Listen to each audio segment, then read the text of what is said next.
Are you truly a lazy language learner, or is there some deeper part of you begging for your attention? Yes, laziness does exist in various situations, but more often than not, it's worth investigating why we as language learners who are usually drawn to languages via passion, a greater cause, or otherwise label ourselves as such. Plus, we'll investigate why this label could also be doing us more harm than good. I was watching recently a really good video about capitalism and productivity from Joe Renee Languages, and it really opened my mind to wanting to make my own video about this topic, as well as how laziness is the exact opposite of what acceptable, honorable societal norms have really fed us since the day that we were born. Of course, the opposite of productivity and capitalism is laziness, but the idea of laziness in itself is really tied to making others feel unworthy and also unproductive. And really all of this idea does tie work to productivity, which is then tied to us, most likely prioritizing hard work over our own health. Now, this has become a trend in the language community a few months ago when I saw videos like this. And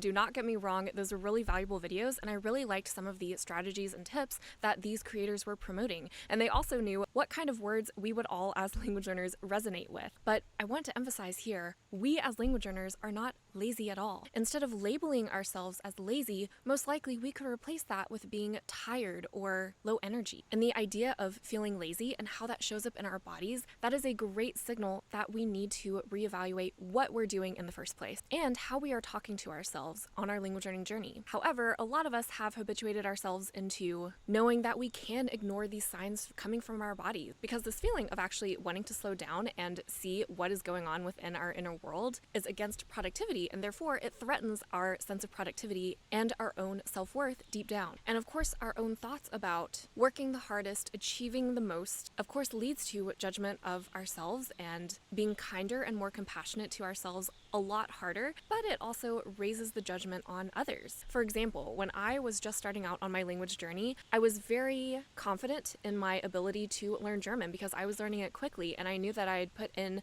all of the hard work. I had known that some other language learners in my college classes were struggling with different aspects. One of my best friends was also struggling with her language learning in Korean. My thoughts were to that, to make myself feel better, oh, well, they are not doing enough, so their worth is below mine. I am doing more. I am more productive, and that means that my worth is above theirs, and just really using this dichotomy of this belief and damaging mentality that productivity is all that we are worth as human beings, this feeling of productivity and then seeing others as lazy, that can definitely make it harder to be kinder to others and less critical, especially if we don't know the full context of another person's situation. Yet we still put our own rigid expectations on that person's behavior and choices from a very narrow and single lens. Laziness also ties in a lot with our feeling of procrastination as language learners, and this is especially pertinent to me because I grew up in a very academic environment and eventually paired learning and overachieving and seeing everyone who was doing the most and being the most popular, getting the most attention at school. I always lined it up with, oh, they're doing more, so that means they have more worth. That's why they're getting more attention, which makes them more worthy in the eyes of others,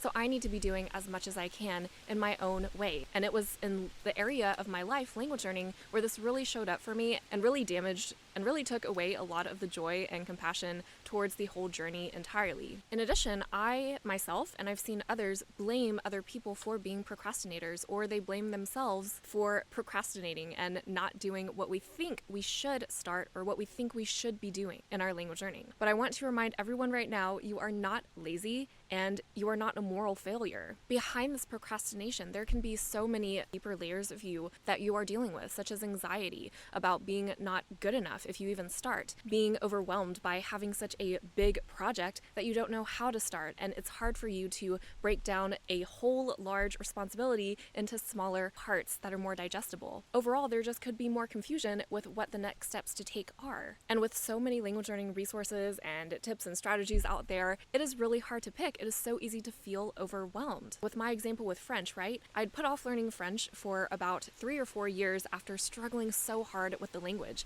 And I kept on telling myself, I know I need to do this. I know I need to go back to French in order to improve it, when it didn't even really occur to me, who am I really doing this for? Instead, I was so trapped in the thoughts of, this is my fault for not being the language learner that I see others being, aka learning as many languages as possible. They don't seem to have any problems with French, and really so much of my own criticism racism and anxiety swelled up because of that, and because of my perceived notion that I was procrastinating instead of actually dealing with very human, normal emotions that all of us go through. So procrastinators usually aren't lazy. They are most likely wanting to do the task really well. This task is something really meaningful for them, and they really care. So really recognizing and legitimizing our own and others' barriers instead of dismissing ourselves and other people with just being lazy is very helpful with our own reflections of just going deeper into ourselves beyond the labels that society wants to give us. So when you do feel laziness or this feeling of laziness in your body coming on, first of all, know that it is not your fault at all, that you were raised in such a social context, raised within all of this hustle and productivity and desire to just achieve more for the sake of achieving more. We can't blame individuals for something that society has created. It's so important for us to grow in our awareness first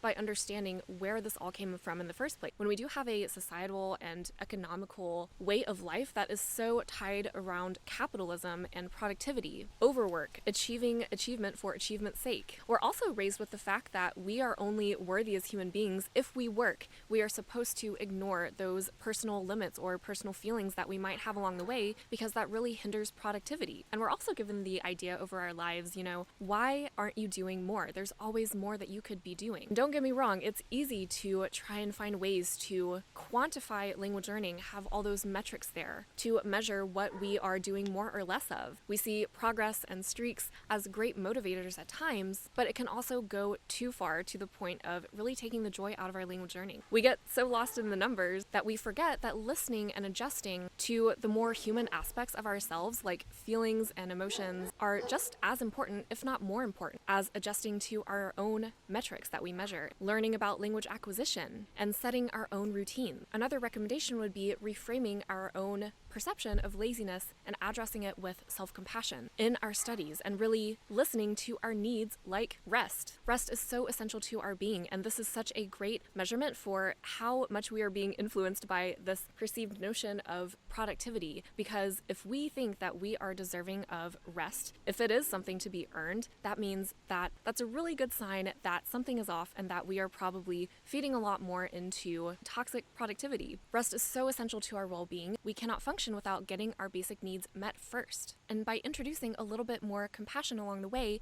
and talking a tiny bit kinder to ourselves each time, that will really influence overall how we feel about ourselves as language learners on this crazy journey that we're on. So I advise you to approach your own sense of I feel lazy with curiosity instead of judgment by really asking, what are my values here? What would I do and how would life look like if I weren't trying to satisfy other people all the time? What do I really believe in? How can I do right now what actually feels good in my own body and do what I actually want to do with the time I have without any other person's influence? And the next time that we really do any language learning activity, ask ourselves, do I really care about that certain activity, or do I think I should, and why is that? And a really good exercise to go with this is first, look at all your goals and see which ones that you have been doing consistently, and think about how you feel when you meet each of those goals. Which goals are you putting a lot of energy and commitment into, but that really don't matter to you? Think about what you can swap out for something more significant, or what you can really ultimately let go of in your learning. It's better to always ask ourselves, what can I cut out, instead of what can I do to make another thing fit into my language learning. Another thing that I think we really need to discuss is just knowing that the amount of hours and effort does not necessarily guarantee the result that you want, nor a clean language proficiency level. Yes, we try to standardize all of these levels through exams and tests. It is a great personal motivator, also gets you a lot of job opportunities